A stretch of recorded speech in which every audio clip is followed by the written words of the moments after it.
Hello, dear ones. Thank you for joining me. Something that I've been thinking about a lot lately, well, for quite some time now, are ascension symptoms. I've been awakened, well, my whole life, but my conscious awareness of my awakening has been, I guess, pretty much since 2005, but it really apexed around 2010, to where I started really understanding what was going on. And then around, especially in 2011, I then became familiar with ascension symptoms. And I will say that there are such things as ascension symptoms. Of course, as you are vibrating at a higher frequency and letting in more light, then naturally you're going to shed those lower frequencies, and you will have certain symptoms. And the symptoms that I can recollect that I had were things such as tingling, a lot of tingling in the crown chakra, kundalini experiences, movements that you weren't able to control during meditation. I had a lot of tingling in my between my shoulder blades, and this went on for like about a year or two.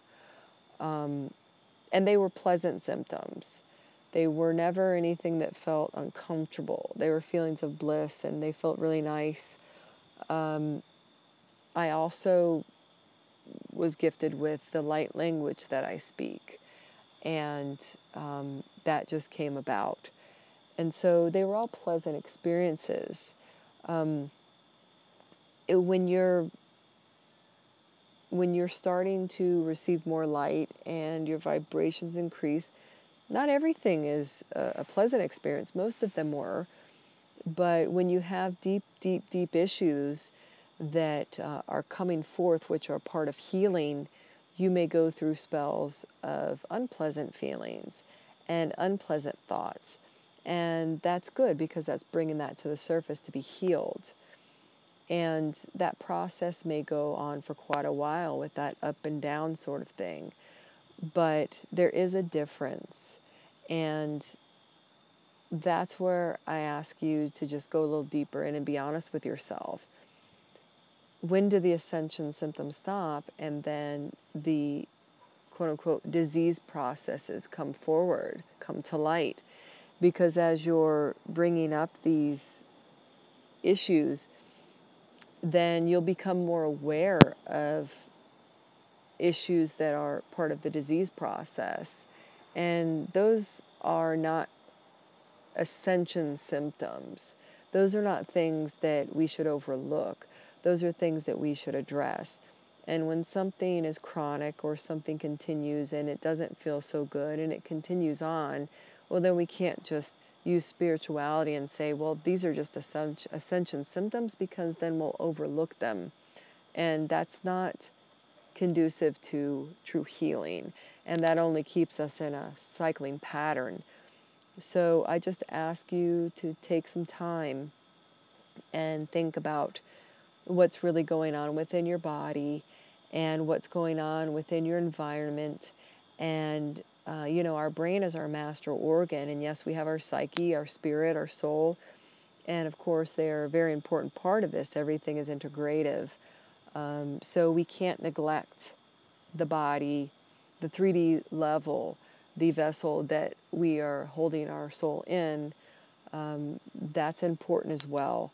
And so if you're finding yourself with symptoms that are not ascension, then you need to ask yourself, well, what's really going on? What's going on in my environment?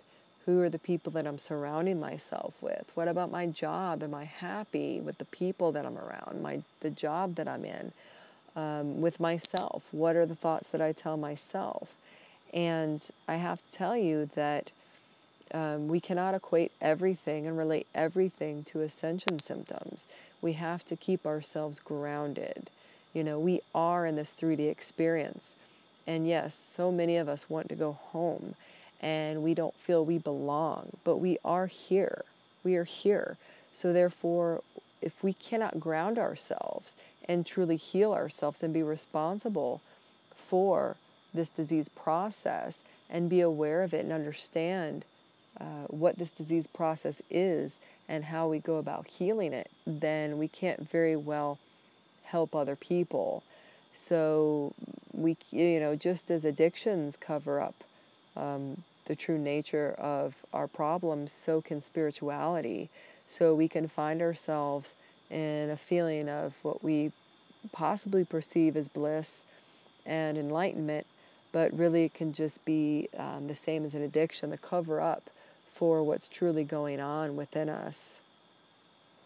So I just ask you to think about that for a little while. And I thank you for listening to me, and I hope that this has brought some insight to you. Take care and bless all of you. Namaste.